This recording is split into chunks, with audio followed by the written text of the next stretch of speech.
May ngadlaw mga igsuon, higala ug amigo diha ni Kristo Jesus, ania nakita karon sa ikaunom na yugto ning atong pagtulunan na akong gipanguluhan, The Spiritual Anatomy of Apostasy. Sa Binisaya panahubad, ang espiritual na anatomiya sa apostasiya.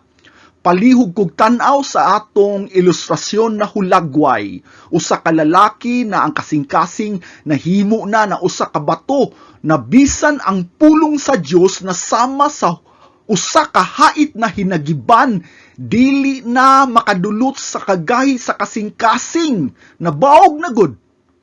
Kini naghulagway sa usa ka tawo na anaa na sa punto na ang sa pagwalay pagbalik. Buot pasabot ang tao na nahagbong sa apostasiya. Imposible na gayud maluwas kay gidisenyo sa Dios ang tao maluwas pinaagi sa konbiksyon sa kasing-kasing, pinaagi sa pulong. Ang pulong sa Dios mao ang gigamit sa balaang espiritu aron paglumo sa kasing-kasing sa tao. Apan unsaon pagdulot sa kasing-kasing na labing gipagahi sa apostasiya? Wala na joy na bilin na paglaom anang tawhana. Bisan patuod buhi siya aning kalibutan na ang iyang kalagyusgahan na. Buot pasabot sa taknang panahon, gipaabot na lang ang iyang kamatayon aron mahatag ang kahingpitan na silot sumala sa iyang daotang binuhatan. Kung sa tawhanon pa na siya na hustisya, pasabton ta mo ha, ang pasabot ni ana, murag nagtaw nagyusgahan og capital punishment. Capital punishment gani, kanang pinakataas na silot mao ang kamatayon. Nganong capital punishment man jud?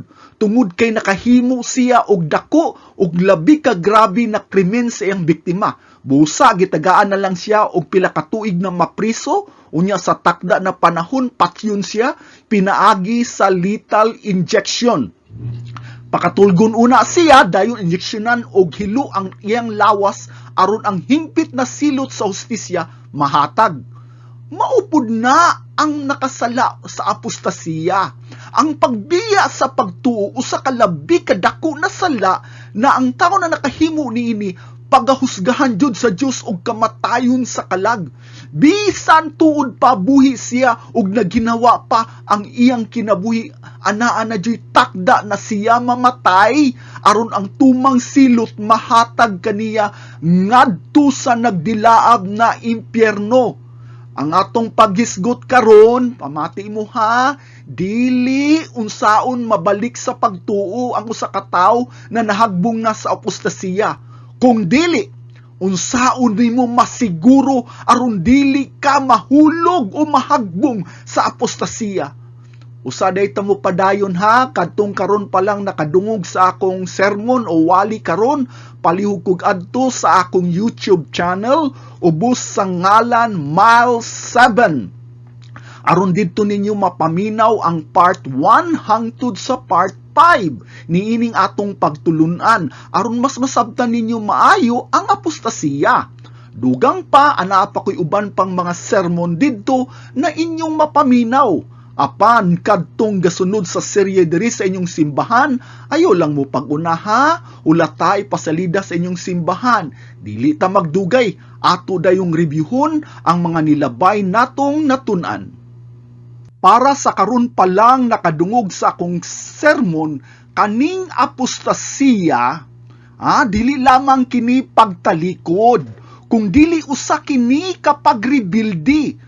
Wala lang kay basta ni biya ka sa pagtuo, kung dili usa ka kalagot og pagsukol batok sa Dios.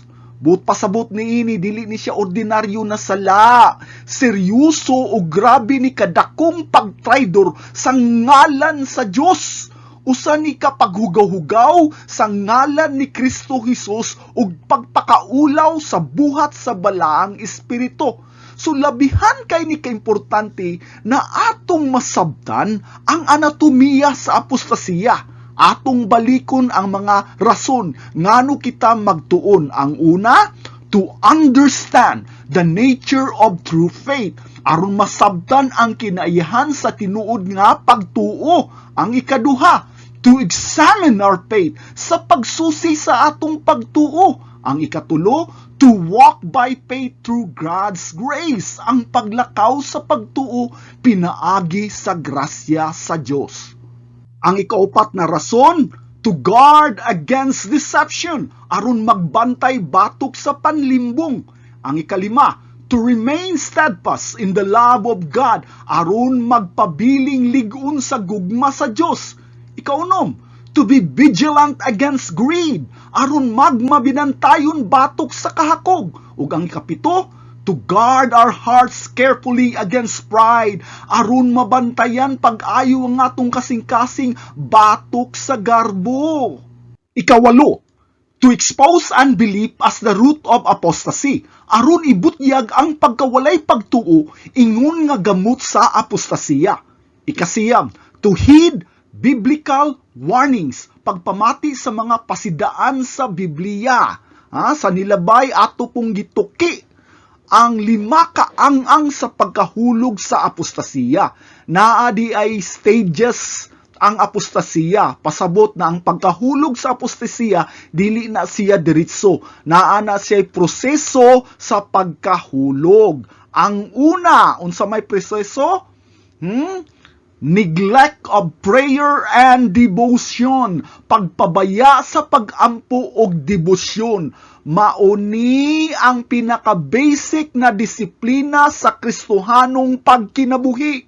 Ang matag Kristohanon gisugo na magkinabuhi sa pulong sa Dios. Ang pagpamalandong siyang pulong ug pagampo mauna ang sugod sa kinabuhi. Balikon na ko ha, mauna ang pinakasugod sa kinabuhi. Kinahanglan mukaon ka sa espiritual na pagkaon aron ikaw mutubo na kusgan og himsog sa espiritu. Kapila man kagisugo na mukaon. Diba, sama sa pisikal na pagkaon, mukaon ta kaduha, katulo, usahay gali, kaupat, kalima, sa usa ka adlaw, ang magtutusab. Gilauman na musunod ni ini na tudlo. Basin nagtuo mo na kini nasugo sa pagpamalandong kay opsyonal ni siya nasugo. Ay, kadtong busy, dili exempted ni ini. Dili na siya mao ha.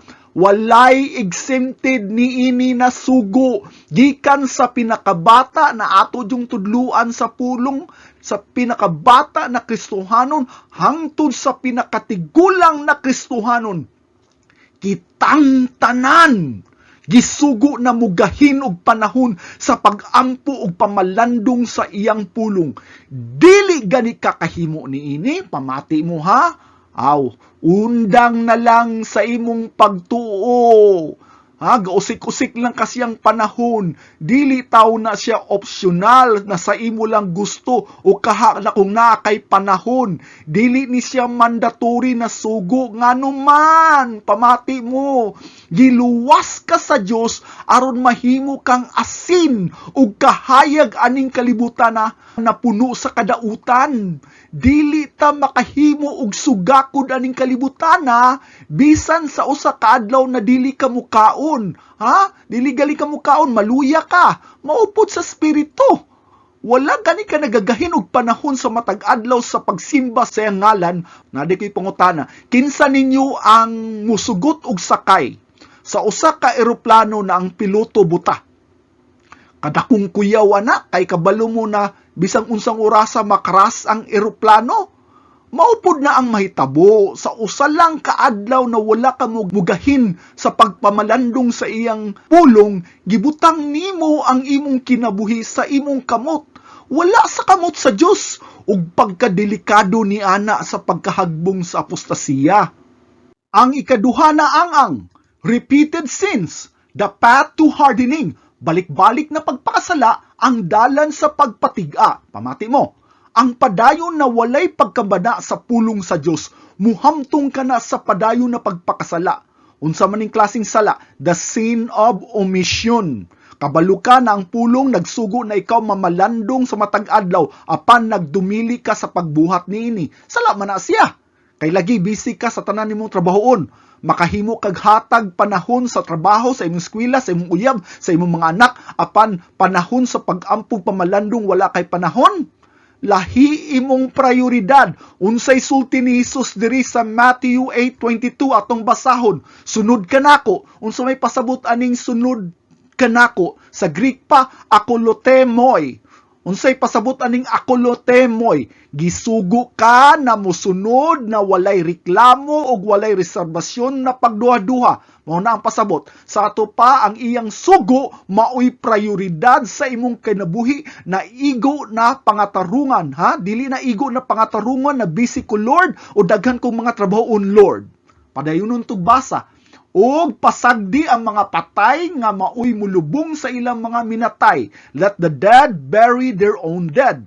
Para sa mga Hudiyo, ang paglubong sa ilang pamilya na namatay labi kayo na kaimportante. Mao na bisan sa unsang tradisyon, nakintahay na mamatay sa imong pamilya, tagaan jud mo higayon kung kamo nagtrabaho.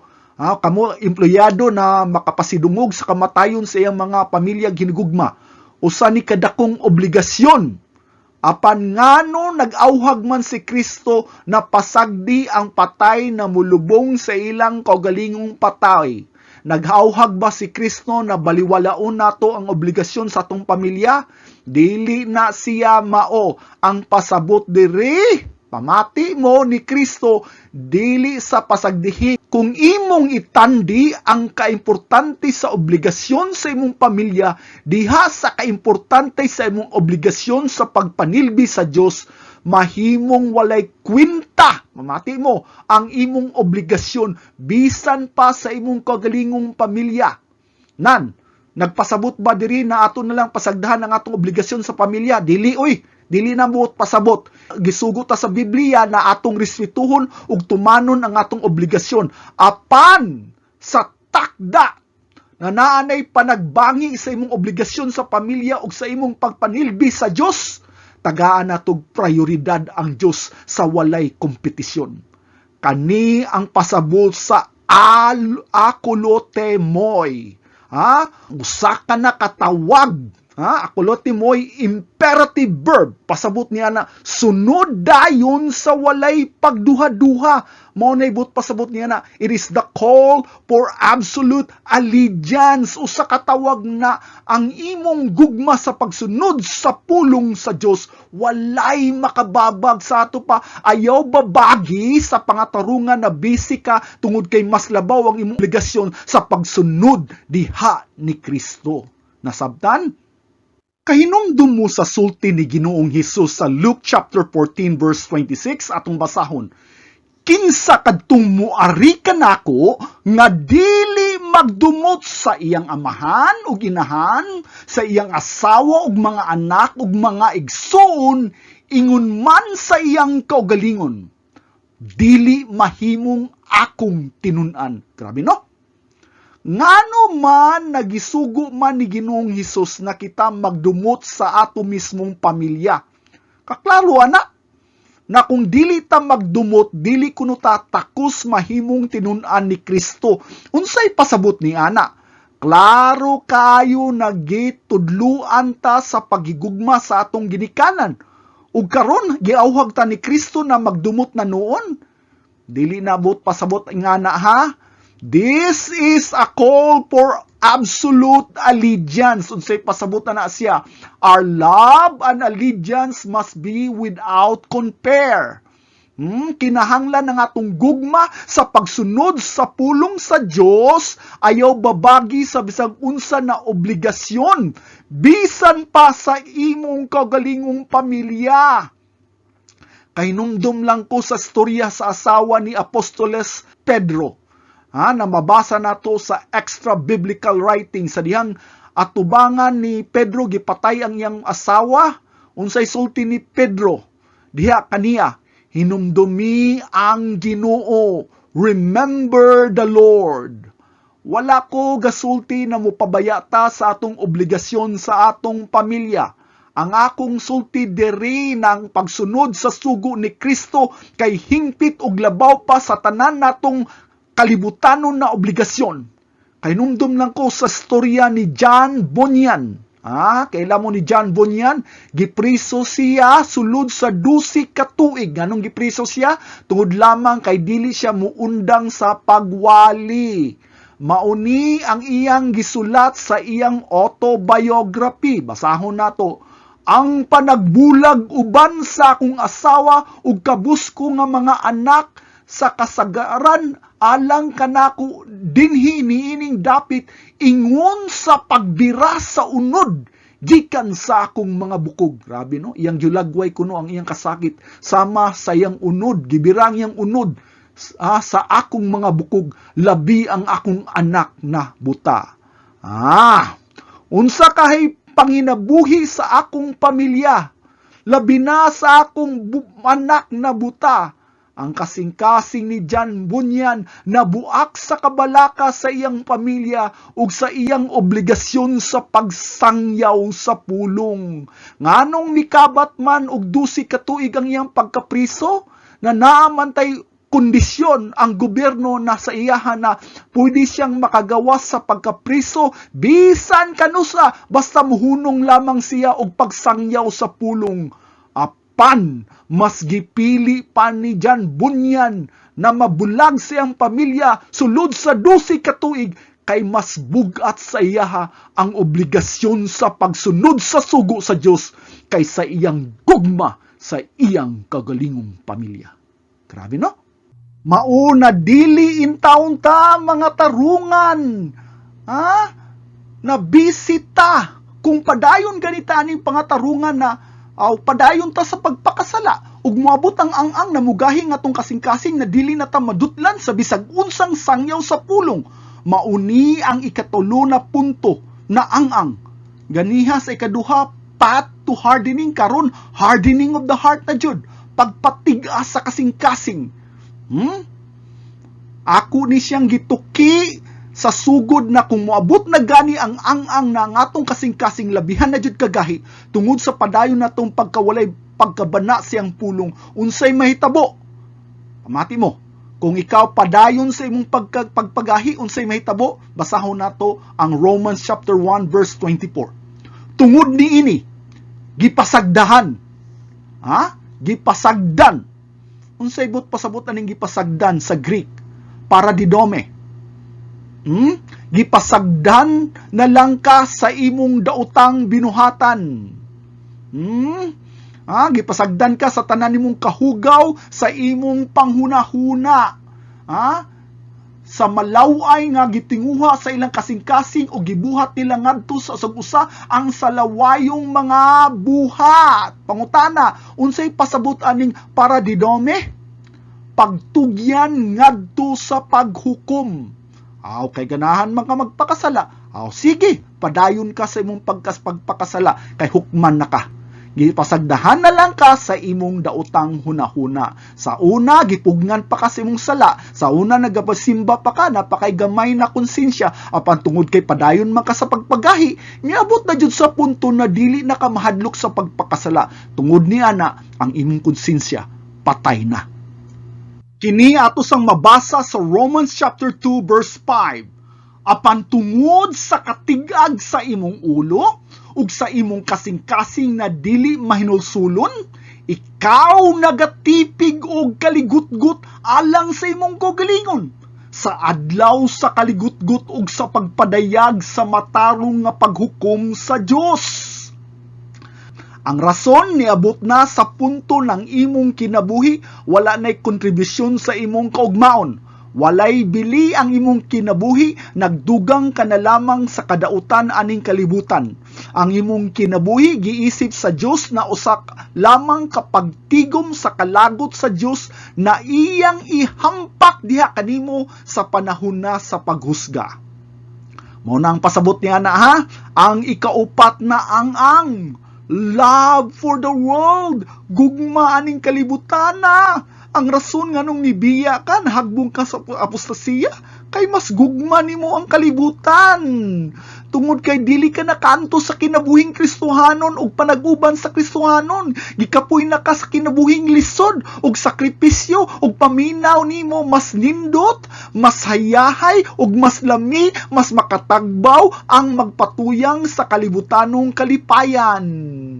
Mauni ang gisgutan ni Kristo sa parabolo, the parable of four soils. Kinumdum mo na makita sa Matthew 13 verse 7. Ato ni siyang basahon ha.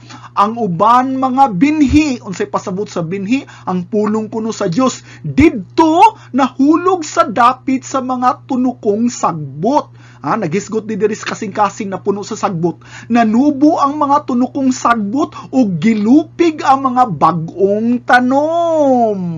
Sa sugod, abdi kayo na musimba. Sa sugod, ganahan kayo mag-apil-apil sa mga buluhaton sa simbahan. Apan wala madugay o kini na sagbot, unsay pasabot sa sagbot, mga kabalaka sa kinabuhi. Kaning sagbot ni tubo, ni daghan, gilupig niya ang binhi na ni sugod na unta og tubo sa kasing-kasing. Sa ato pa, napatay sa tunukong sagbot ang espirituhanong kinabuhi na nisugod na unta og tubo sa iyang kasing-kasing.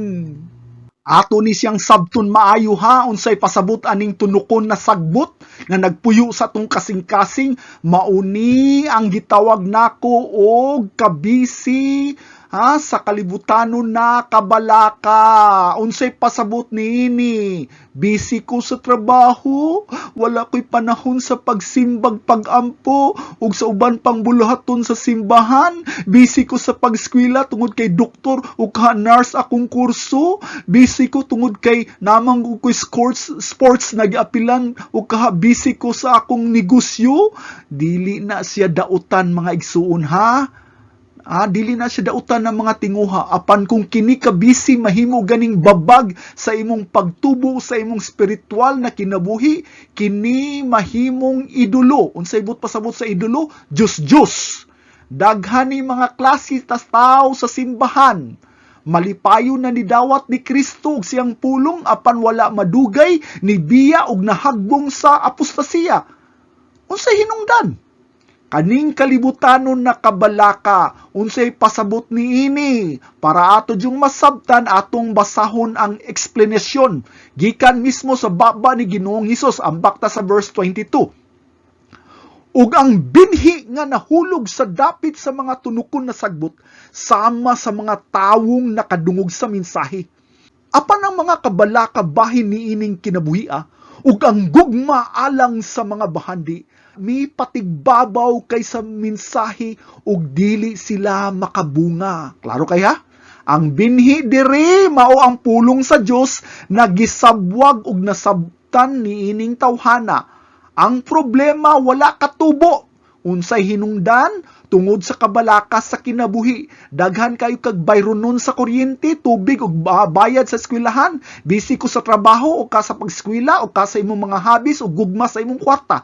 Kining tanan mahimo kining babag sa imong pagkaila ni Kristo Hesus. Tungod kay mas gihigugma nimo ang kalibutanon ug mas nabalaka kaniini. Nagpakita kini na ikaw walay pagsalig na ang Dios makahimo og bubo sa tanan nimong panginanglanon. Unsa ang klarong sulti sa Matthew 6:33? Atong basahon ha. Apan pangitaa, paminaw, pangitaa pag-una ang iyang gingharian. Unsa ang pagpangita? Unahon nimo siya ug ang iyang pagkamatarong ug kining tanan. Unsa ning kining tanan? Tanan nimong gipanginanglan. Kining tanan mga butanga igahatag kanimo. Klaro kay tanan ha, ayaw mo pagtuo ng Ginoo wala masayod sa atong adlaw-adlaw na panginanglanon. Apan kung kita nagasalig kaniya, nasayod kita na dili taniya pasagdahan basta unahon nato siya ang mga bulaton alang sa pagpauswag sa gingharian ni Kristo ug sa pagkamatarong. Unsay pasabot diri? Kinahanglan magahatag ka og panahon sa pag-ampog pamalandong sa pulong aron ikaw mutubo sa pagkamatarong aron magamit ka maayo sa iyang buluhaton. Nganong gisulat man ni ang Matthew 6:33? Usa kini ka pinakasayon o pinakadali na sala ang pagkabalaka. Mabalaka man jud ta no? Kinsa man diri ang mabalaka? Dili gani ka mabalaka tungod kay hingpit na imong pagtuo. Pero makahimo lang ta niini kung anaatay personal o hingpit na kasinatian, personal experience sa iyang pagkamaayo.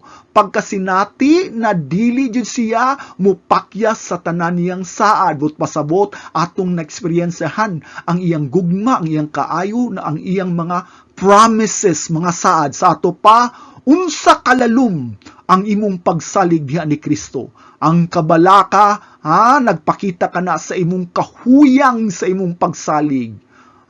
Magampo ta, naligunon sa Diyos ang atong pagtuo, aron dili ta mahagbong sa kabalaka. Ayaw tugutin ang kabalaka ug gugma aning kalibutan na bahandi makababag sa imong pagkaila ni Kristo Jesus. Diri na ta sa ikalimang ang-ang. Ang kinalasan na ang-ang sa apostasiya mao ang open rebellion and opposition. Hayag na rebellion ug oposisyon. Lantaran na kayo ni ilang pagsukol ug pagbabag sa kamatuoran. Kintahay badlungon nimo sila ug mopahawa ni sila sa simbahan, mangita silag paagi na madaot ang simbahan. Ilang ichismis ang mga kasaypanan sulod sa simbahan ug ilang dauton ang mga magtutuo aron naay kagubot, panaglalis ug panag-away sa usag-usa. Kanang tao na apostate gani og batasan, bisan tuod sila membro sa simbahan, ganahan sila og atensyon, ganahan sila na sila'y paminawon o gusto nila na ilang pagbuot ang masunod. Dili ang kabubuton sa Diyos. Bisan tuod moangkon sila sa ilang baba na ang Diyos ang magbuot apan sa ilang buhat, klaro kayo ng ila yung gusto ang masunod. Kaning mga tawhana, uhaw sa atensyon o gusto tagdon sila o pamation labi na sa ilang mga reklamo o mga bagutbot. Nganong bagutbutan o reklamador man ni sila? Tungod kay dili man sila kasunod sa sugo sa pulong sa Diyos, busa mo reklamo sila permi o magbagulbol batok sa mga leaders o sa pastor. Ngano man, ug kusog mamasangil sa uban mga magtutuo na dili muuyon sa ilang sulsol ug mga chismis. Kaning mga tawhana, mangita jud og gubot aron magkagubot. Pangutana mo, Brother Mylix, nganong kahibalo man ka na ang kinaiya sa mga apostate kay bagulbulan, sabaan ug reklamador? Tungod kay klaro kini nagisulti gitudlo sa Biblia. Ato ding makita sa Jude chapter 16, atong basahon ha. Sila ang mga bagulbulan ug tigpasangil sa uban. Gituman nila ang dautan nilang tinguha. Mga hambugiro sila ug tig-ulo-ulo sa uban aron mulampos ang ilang tuyo. Gituyo nila na magbagulbol, gituyo nila na magreklamo, gituyo nila na tig-ulo-ulo aron sa may ilang ang goal nila. Ang ilang katuyuan ang masunod. Na siya. Unsay mahitabo kung ilang gusto dili masunod, naay padayon na pagkadiskontinto, ang kalagot silang kasing-kasing mutubo hangtod mahimong pagdumot o muhantong sa pagkababag sa kamutuuran o mga buluhaton sa simbahan. Magbantay taon ta aning mga kinaiya na reklamador o bagulbalan, kay ngano man kinaiya taon na siya sa mga apostate. Mga tao na apostate, bagulbulan. Ang pagbagulbul, pamati mo dili gamay nga sala. Kanang mga bagulbulan, kaning pagbagulbol, dili ni siya gamay na sala. Kini usa ka sintomas sa apostasiya ug dagdala og paghukom. Bagulbulan gani ka tungod kay nagreklamo ka sa mga pamalakad sulod sa simbahan. Ug usa kini ka sintomas sa kinaiya na mapahimatason ug dili kabalo mo paubos. Tagaan ta mo og example ha. Di ba nakinumdum mo sa Biblia na giluwas ni Moses ang mga Hebrehanon sa Egypt aron matagaan sila gagawasan? Gisaaran sila og Kanaan. Unsay pasabot sa Kanaan? Kanang kanaan gani mga igsuon usa na siya ka lugar yuta na puno sa katagbawan o kaabunda. Gitawag na siya og land of milk and honey. Sa ato pa sa sinugdan lipay kayo sila kay naghimo gud ang Ginoo og daghang mga milagro. Aron lamang maluwas sila sa mga pag-antos ug pagkabihag sa Egypt. Usa man ni sila kaulipon didto sa Ehipto ug grabe man kayo ang ilang mga pag-antos. Unya, gisaaran pa sila og yuta na puno sa katagbawan o kaabunda. Sa sinugdan, grabe sila ka-excited. Nakita nila ang mga dagkong katingalahan. Gihimo sa Dios ang Nile River og dugo. Gitunga sa Dios ang Red Sea. Naglakaw pa Dios sila sa tunga sa dagat. Nakita nila ang Dios sa gabi sama sa haligi na kalayo ug sa buntag sama sa panganod. Grabe jud ang mga paglihok sa Ginoo na milagro. Apan sa wala padugay, sa dihang padayon sila nagalakaw sa kawanangan sa disyerto, nagsugod na sila og reklamo og bagulbol sa kadaghanan. Unsang ilang reklamo? Asa na maning saad na kanaan, oy? Katagbawan o gabunda, oy, abi na ako, dili na ako mag-antos, mahayahay na ni akong kinabuhi, mas nisamot naman noon ang akong kalisod. Uhaw pa, gutom pa, mas maayo pa di ay na didto mi sa Ehipto kay bisan tud ulipon mi na mami makaon. Asa na to ni makita ang ilang bagulbol?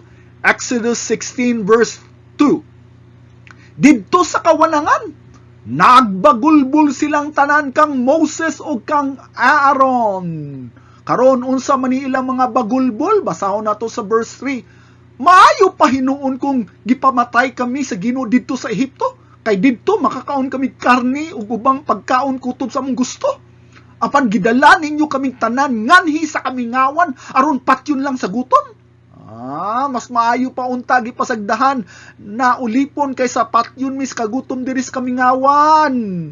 Paghuman nilag sigig reklamo, unsa man ilang gibuhat. Sige slag bagotsbot, sige slag reklamo, unsa man day ilang gibuhat. Atong basahon sa Numbers 14 verse 4. Og nag-ingnanay sila. Unsa na sila mga plano? Unsa ilang gipangingon? Magpili kitag pangulo ug mamali kita sa Ehipto. Grabe no? Mamili taglain na leader ug mamalik ta sa Ehipto. Mauni ang trabaho sa apostate. Magtapok silang tanan na pariha o gunahuna aron pagguba sa simbahan aron mamalik sa Ehipto, mamalik sa ilang karaan na pamatasan. Magbili tag bagong leader oy namutuman sa atong gusto. Batian ni mga pamalakad ani atong pastor oy. Pili taglain na pastor ka na muwali sa atong gusto, dili permi gasunod sa Biblia na pataka lang og hubad. Bago na kita karon na henerasyon, busa makibagay ta kung unsay uso. Dili anang kinaraan na paghubad, kinanglan bag-uhon na tong pamalakad, sumala kung unsay bag-o na pamalakad. Pamati mo ha? Ang simbahan gani na nagsunod kung unsay uso sa katilingban, wala ka nagasunod sa sugo sa Ginoo. Kintahay unsa may uso na karon na tudlo sa simbahan, pamati mo. Naay uso karon na grabe na kay gisunod sa Amerika, sa kadaghanan simbahan sa Amerika. Kaning gitawag nato og woke ideology. Unsa ning woke ideology? Pasabton ta mo unsa ning pasabot sa woke na tudlo. Okay? Karon ato ning sabton ang gitawag og woke ideology.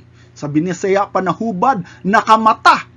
Ideology that elevates social awareness of perceived injustices, especially around race, gender, and identity into a kind of moral framework for Christianity. Unsay pasabot ana, ambot ka diha sa Pilipinas no, pero sa mga western na nasod sama sa Amerika, sa Europe, grabe na ni kakatag na halos tanan simbahan na takda na niini ng mga ideolohiya ug bakak na tudlo. Nganong gitawag man nila ilang kaugalingon na woke, nakamata. Buot pasabot sa una, wala sila nakamata ug karon naablihan na kuno ang ilang hunahuna. Woke! Sa ato pa, sa bag-o, pamati mo ng termino na bag-o ha, sa bag-o na pamaagi, bag-o na pamalakad, bag-o na hunahuna, unsa man ni siya?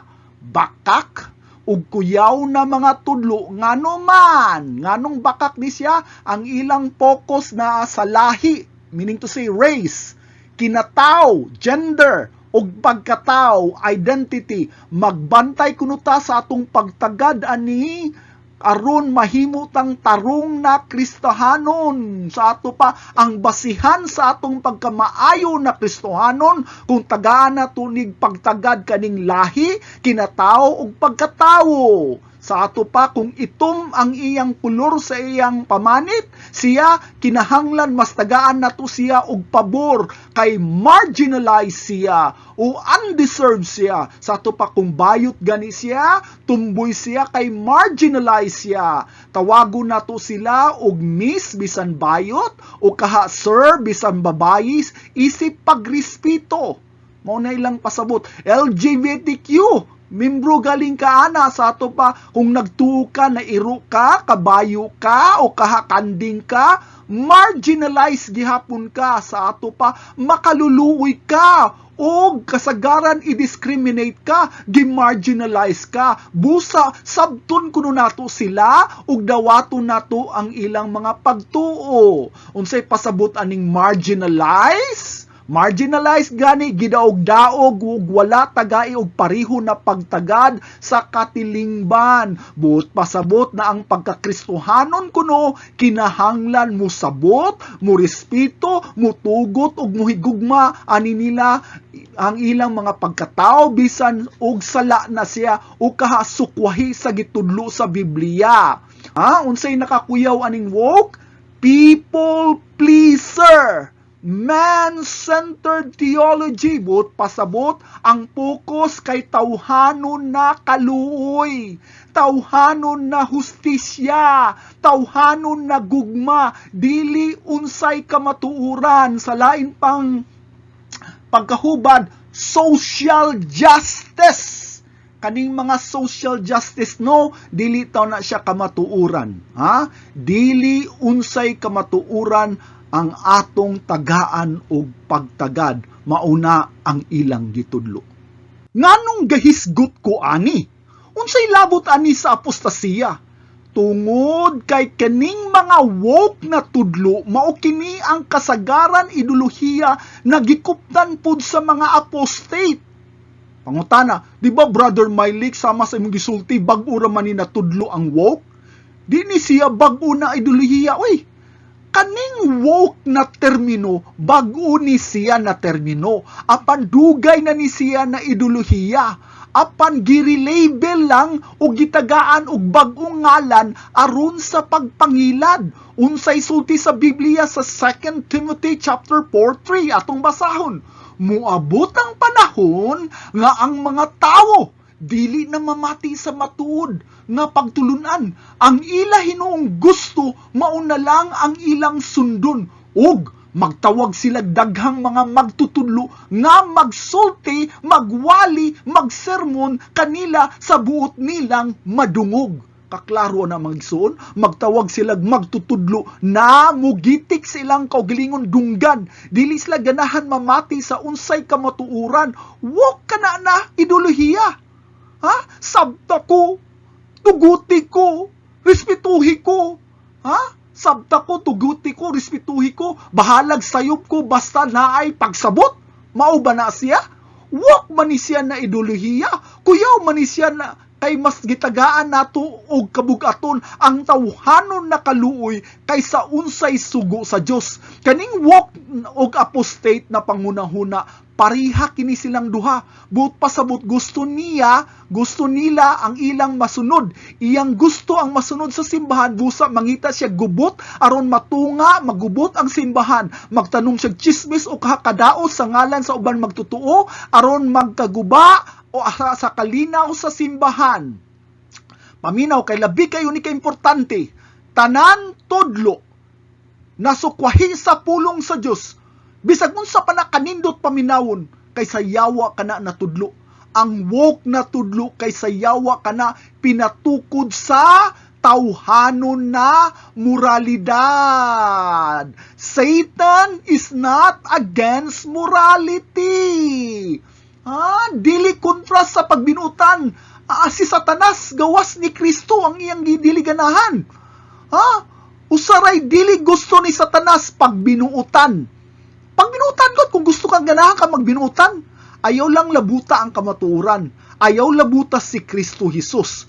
Ha? Kung gusto ka mahimong magbinutan, mahigugmaon, maayog, batasan, matinabangon, masinabtanon, sugot kay si Satanas sana. Ayaw lang labuta si Kristo Jesus. Si Satanas, pamati mo ha, dili man na siya supak sa reliyon. Daghan kay siyang mga reliyon na gitukod diri sa kalibutan na nagtudlo na pagbinutan mo. Papiluon pa kaniya unsang klaseng reliyon. Gusto nimo Katoliko? Gusto nimo Protestante? Gusto nimo Baptist? O bisag unsa gusto nimo na reliyon? Usaray dili gusto ni Satanas. Ayaw labuta si Kristo Jesus kay nasayod si Satanas na kung dili sentro si Jesus sa imong pagbinuutan, kawang ang tanan, walay bili, walay tinud-anay na kausaban sa kasing-kasing kung dili si Kristo ang sentro sa atong kausaban. Kausaban ka na sa kaugalingong paningkamot, ug dili ka na sa Ginoo, garbo ka na sa unod, gikan ka na sa yawa. Paminaw mo og maayo ha, wala ko nagpasabot na ang mga apostate dayag na mga bati ug basasan o masinupakon sa simbahan. Dili na mao. Posible na kaning mga tawhana, pamati mo, respetado ni sila na membro sa simbahan. Matinabangon ug kusog makihalubilos og maayong tawo. Apan ang maayong batasan, pwede namang good na makita sa gawas, pero sulod sa kasing-kasing, anaaday dautan na tinguha. Pamati mo ha, sa 12 ka mga apostoles, si Judas ang gisaligan na treasurer. Siya ang tigkupot sa kwarta, ug sa dihang gikumpronta na siya ni Jesus, ingon si Ginoong Jesus, naay usa ka ninyo ang magbudhi kanako. Mao ni ato ning mabasa sa John 13 verse 21b. Atong basahon. Sultihan ko kamo nga ang usa ka ninyo magbudhi kanako. Karon, unsa man ang reaksyon sa mga tinun-an? Atong basahon sa verse 22. Nagtinanaway ang mga tinun-an ug nahibulong pag-ayo kung kinsa ang iyang gipasabot. Sa ato pa, naglibog ang mga disipulo. Walay bisan usa na nagduda sa kinaiya ni Judas na si Judas di ay usa ka traidor. Ining-ana ang imahin sa usa ka apostate. Usahay dili ka kabalo nganuman tungod kay maayo ni siya og batasan na tawo. Nindot ni siya na batasan sa sugod, hinay pa na siya og lihok patago. Apan ang apostate na kasing-kasing magkagahi ug moabot ang panahon na dayag na ang iyang lihok sa pag-atake ug paghimog kadaot sulod sa simbahan. Busa, kung dili mapugnan ning mga pagbagulbol, muhantong kini sa pagtakod sa kadaghanan.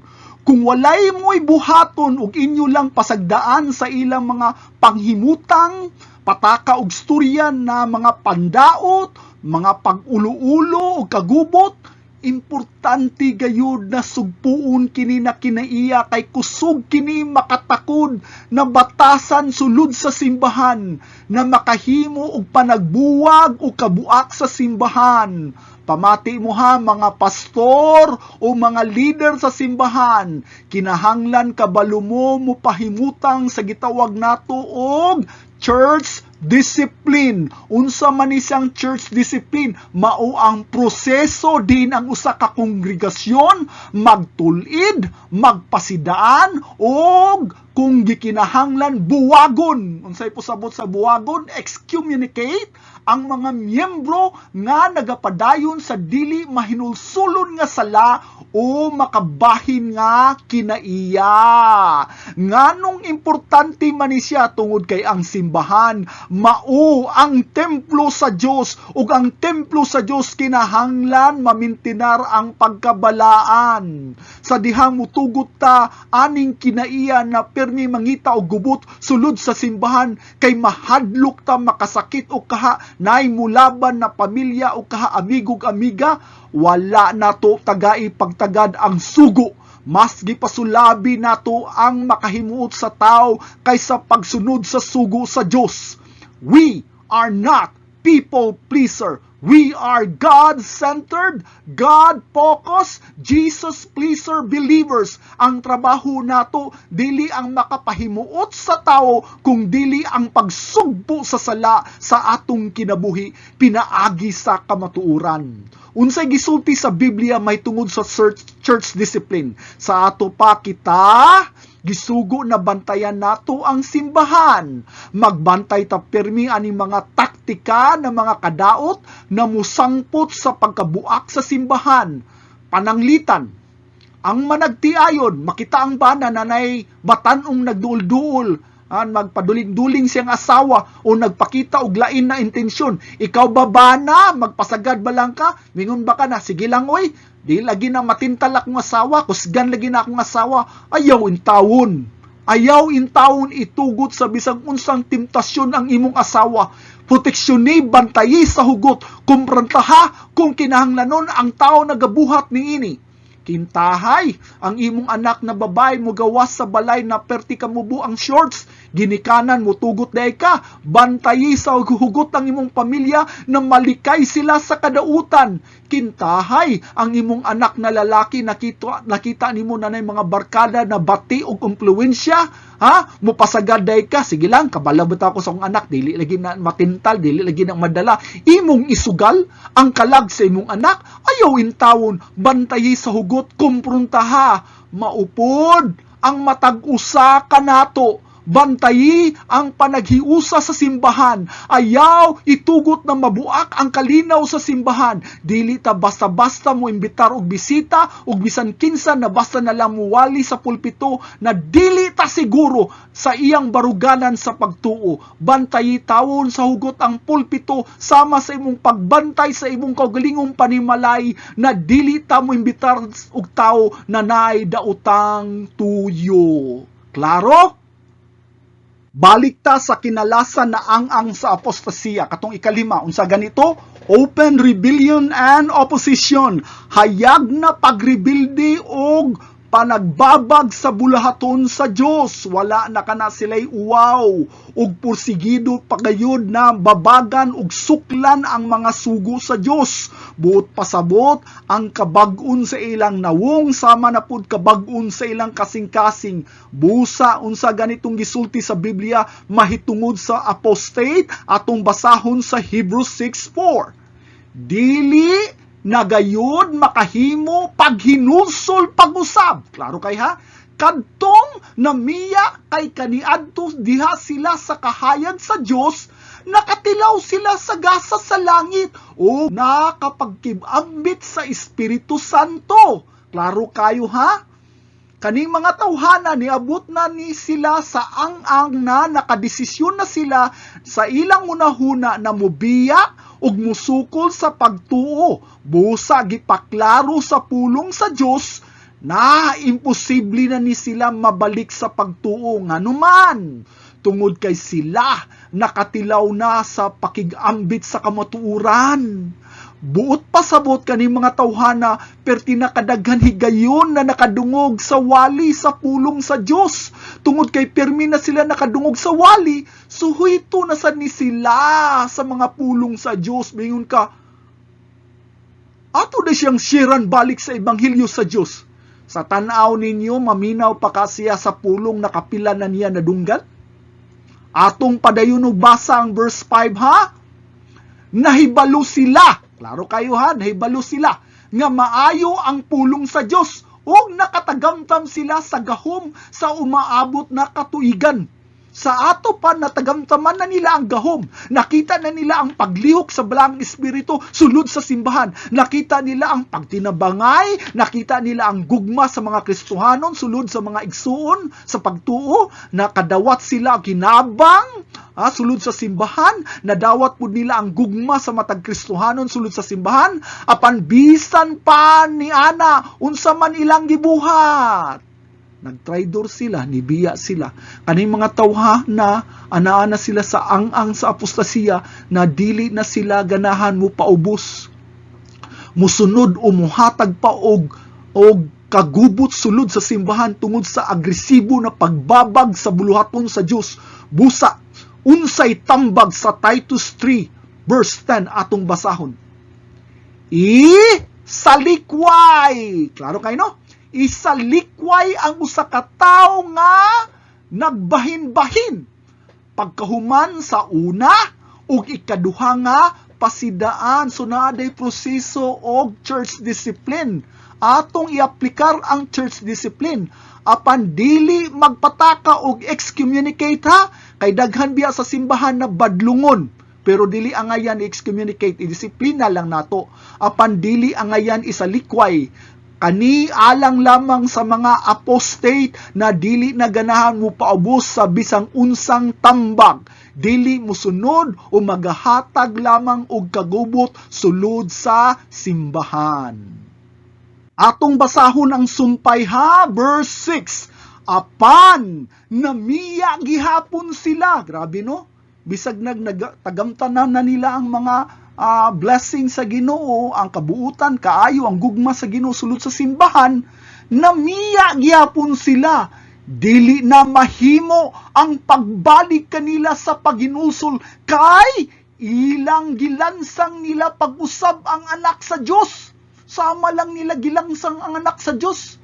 O ilang gipakaulawan at tubangan sa tanan. Grabe din ni nasala mga igsuon.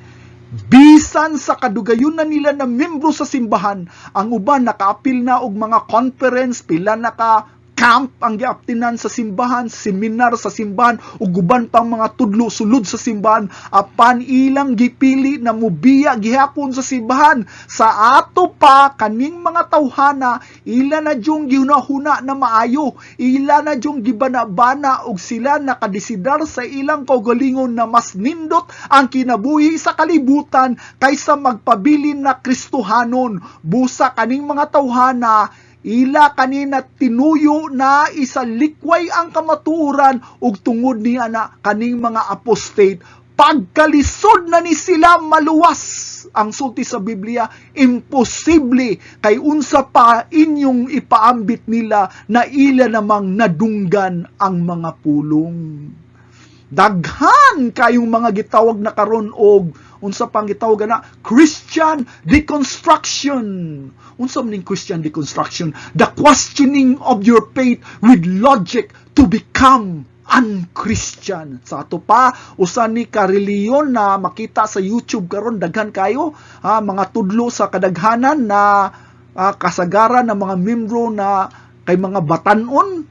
Unsa may ilang tudlo, halos tanan tudlo sa Biblia ilang tuison. Ug maghatag silag mga sakto kuno na hubad. Busa tanan kuno na tudlo sa Biblia usa ka pag-brainwash. Busa Christian deconstruction gali usa ka tudlo aron malimpyuhan ka, mawagtang ang imong pagka-brainwash sa mga pulong sa Dios. Grabe.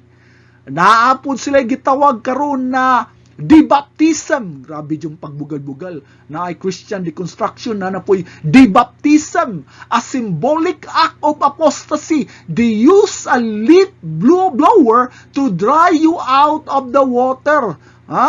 Kay kuno simbolo kuno ang sa ilang pagbiya sa pagkakristohanon. Ang ilang pagdawat ni Kristo kay, di ba, simbolo ang baptism, na gilubong sila sa tubig, gi-immerse sila sa tubig aron isalikway nila ang ilang kinabuhi na dautan, na kanhing kinabuhi. Karon mugamit na sila og leaf blower para pagpahawa sa balaang espiritu, para pagpaugas sa tubig. Usa ka pagbugal-bugal sa trabaho sa balaang espiritu. Mauna ni ang mga panghitabo sa kinalasan. Mauna ni mga simbolo, mga klaro na gitudlo sa Biblia na mga ilhanan na mudaghan ang apostasiya, mudaghan na ni siya muhantong sa kasuko ug pagdumot diha ni Kristo Jesus. Mga igsuon, higala ug amigo diha ni Kristo Jesus, dili na sad nato mahuman ang atong tulunan karon. Hinaot ko na daghan-daghan tag nakatunan karon adlaw no, atong nahibal-an ang mga lain-laing ang sa pagkaapostasiya, unsay mga kinaiya batasan na dili nato ikonsinti na makagubot, makahatag kagubot og pagkabuak sa simbahan. Ug kita padayon magahatag og seryoso na pagsunod sa pulong sa Dios. Magaampo kita. Dalaygon ka o Diyos, simbahon ng imong ngalan. Nagpasalamat ako, Amahan, sa imong paghatag na ako kigayon sa pagpaambit sa imong pulong. Ikaw ra gayud Isus, ikaw ra gayud balang Espiritu ang makausab sa among kasing-kasing. Amahan ko, nagaampo ko. Nadaygon mo ang imong ngalan, O Diyos, pinaagi sa paglihok sa matag kasing-kasing, sa paghatag o panabot, sa pag-abli sa pangunahuna, aron kami mahatagaan o kagawasan, Amahan. Aron kami maablihan ang pangunahuna ug masabtan namo ang kalalom sa imong gugma, Amahan, sa ang imong kaayo sa among kinabuhi. Salamat, Amahan, kay ikaw ang among kusog. Ikaw ang among bato, the rock of our salvation, Lord God. Ang kusog ang nagbantay sa among kaluwasan aron dili mi mapandol ug mahagbong sa apostasiya. Dalaygon ka, simbahon ang imong ngalan sa ngalan ni Kristo Jesus. Amen. May adlaw, mga igsuon, higala ug amigo diha ni Kristo Jesus.